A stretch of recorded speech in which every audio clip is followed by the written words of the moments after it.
ශ්‍රී ලංකා යුද හමුදාවේ විශේෂ බලකාර රෙජිමේන්තුව ලෝක අභිමුඛයට ගෙනියන්න විශේෂ ප්‍රහාරාත්මක ක්‍රියාන්විත තුළින් ලෝක අභිමුඛයට ගෙනියන්න තවත් ඒකකයක් ගොඩනැගීමට නිර්මාණශීලීත්වයේ සැපයූ ඒ වගේම දී බලගණයේ ප්‍රථම බලගණාධිපති වූ අපේ ආදරණීය कर्नल विजयश्री मැතිතුමා ඉතාමත් ගෞරවයෙන් අපි සිහිපත් කරනවා සියලුම දෙනාම ගෞරවයෙන් සිහිපත් කරනවා සියලුම දෙනාගේ ආදරය ගෞරවයට පාත්‍ර වූ ඒ වගේම විශේෂ බලකා ප්‍රවීණයන්ගේ සංගමයේ ආරම්භක සභාපතිතුමන් විශාල කාර්යයක් එතුමා ඉෂ්ට සිද්ධ කරා විශේෂ බලකා ප්‍රවීණයන්ගේ සංගමය එකමුතු කරලා අපගේ විශිෂ්ටයන්ට තෝතැන්නක් හදලා දෙන්න අපගේ අනේක විද ප්‍රශ්න ගැටළු වලට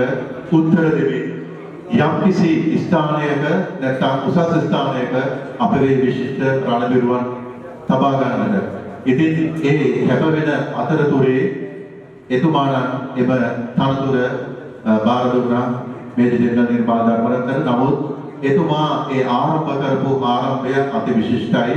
මොකද මේ හැම දෙයකම නිර්මාතෘත්වය ආරම්භය එතුමා සනිටුවත් කරා. ඒක දැන් සෑහෙන දුරට අපි ගෙනියනවා. ඉතින් අද දින මේ වේදිකාව නිර්මාණය වුණේ ඔබතුමාගේ ඒ අප්‍රතිහත ධෛර්යයේ නැත්නම් ඒ විශිෂ්ට උත්සාහයේ අග්‍රගණ්‍ය ඵලයක් ලෙසින්. ඉතින් ඔබතුමාට කියන්නට බොහෝ දේ ඇති, දෙන්නට ඔබට බොහෝ දේ ඇති, දෙපළන්නට ගොඩක් දේවල් නැති ඔබතුමාටයි මේ වේදිකාව බාර කරන්නේ. मैं बंदेश लेकर कर्नल राजदेश्वरी मැතිතුමනි ඉතාමත් ගෞරවයෙන් ආරාධනය කරනවා ඔබතුමාට මේ විශිෂ්ටයන් අමතන්න මේ අවස්ථාව කරනවා.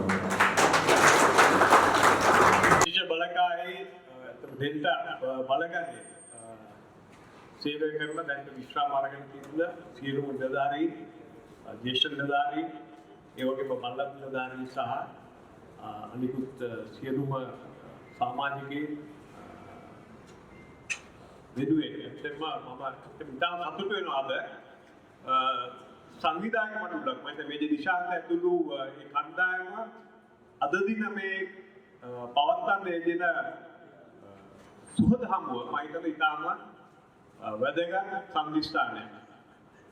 මොකද අපි යුද්ධ කාලේ ඒගොල්ලන්ට මතක ඇති විශේෂ බලකාය අපි විශේෂ වෙන්නේ ප්‍රධාන හේතු මම හිතන්නේ දෙක තුනක් හින්දා. ඒකේ ප්‍රධානම හේතුවක් තමයි අපි තියෙන එකමුතුකම.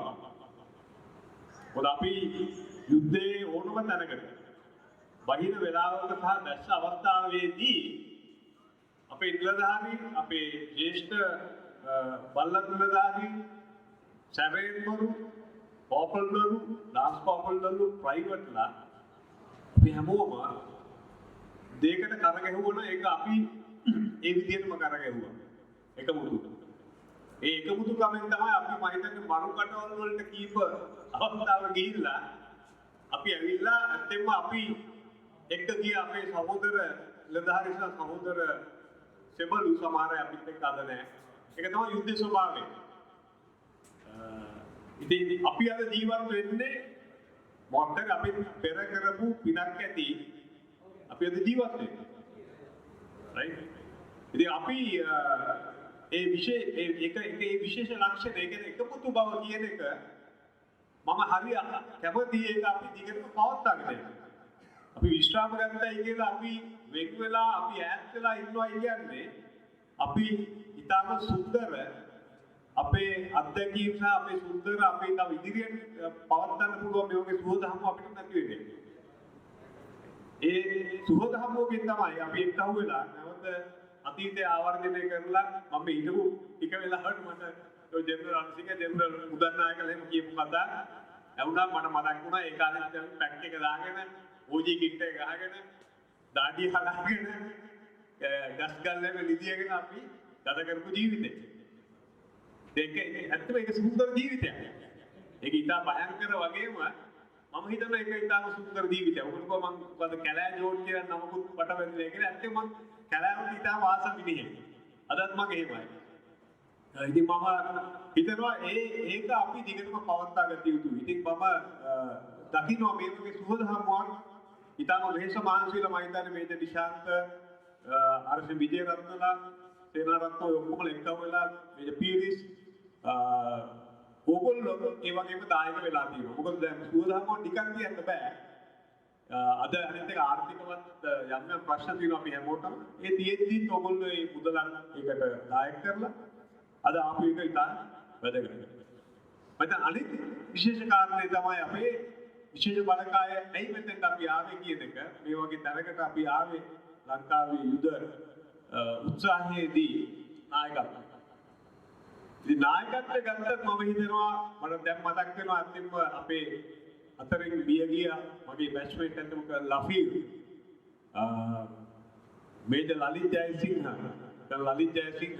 ඒ වගේම අපි තව දිසානායක පෝස්ට් 1 එකේ මතක අපි වඩමරච්ච ගිහිල්ලා අපි නතුරු වීරපාලලා වගේ අය අපේ කොහොම 700 ගාණක් මම හිතන්නේ 700කට වැඩි ප්‍රමාණයක් අපි අතර අද නැහැ.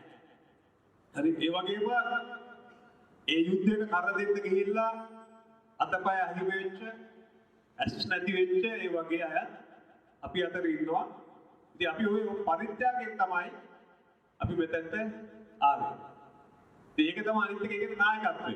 ඉතින් නායකත්වය මම හිතනවා ඔයගොල්ලෝ දිගටම ඒක මම දැක්කා අපි ඉදිරියට ඒක තියාගන්න ඕන දෙයක්.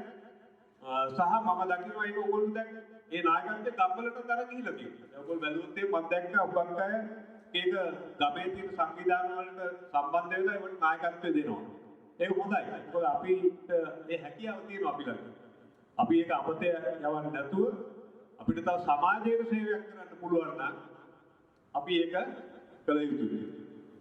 ඉතින් අද සුහද හමුවේ මම හිතනවා අපි පුළුවන් තරම් දැනගන්න බලමු. දැන් ගොඩක් කල් මම හිතන සමහර අය මම දැක්කේ අවුරුදු 15කට 20කට විතර පස්සේ මම 2005 රිටයර් වුණේ. දාදවෙනි අවුරුදු 20ක් දැන්. ඉතින් අද මම හිතනවා අපිට වෙලාවක් හම්බ වෙයි කියලා හම්බ වෙලා කතා බහ කරලා අතීතයේ පොල් වෙච්ච සමහර රසමුසු තැන් තියෙනවා. රයිට් මට තාම මතකයි රණවීර වණ්ඩා උදේ පාන්දර මේ රණවීර වණ්ඩා මතකත් ඇති එක.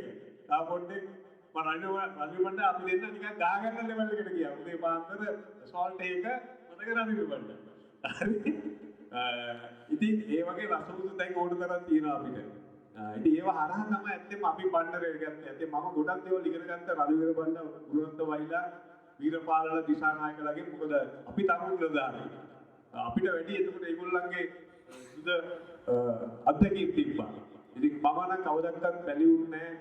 සාජන් කෙනෙක් හරි කෝපල් කෙනෙක් හරි මම නොදන්න දෙයක් තියෙනවා නම් ඒක ඉගෙන ගන්න අපි බැලිවුන්නේ නැහැ. ඉතින් ඒක තමයි මම හිතන්නේ අපේ අන්‍යෝන්‍ය ගරුත්වය තමයි අපේ සාර්ථකත්වයට අනිත් ප්‍රධාන කාර්යය වෙන්නේ. ඉතින් මම හිතනවා අද මේ සුබදහම ඔයගොල්ලෝ සියලු දෙනා මම ප්‍රාර්ථනා කරනවා මේක හොඳට අත්විඳලා විනයගරුකව මේක අත්විඳලා මේක වැදගත් ඉතාම.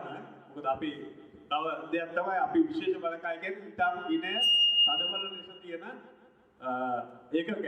ඉතින් සුවදහමක් මම බලාපොරොත්තු වෙන ඔබතුමාලා සියලු දෙනා විනයානුකූලව මේක පවත්වලා සිහියෙන් ටිකක් ඉඳලා මේ ආයෙත් නැවත පරිස්සමෙන් ගෙදරට සපත් වෙන්න කියලා. මොකද උගලන්ට තව ජීවත් වෙන්න ගොඩක් කල් තියෙන නිසා. මම නැවත අන්තිම අවසාන වශයෙන් මේ සුවදහමුව ඉතාම සාර්ථක එකක් වේවා කියලා ප්‍රාර්ථනා කරනවා. බොහොම ස්තුතියි.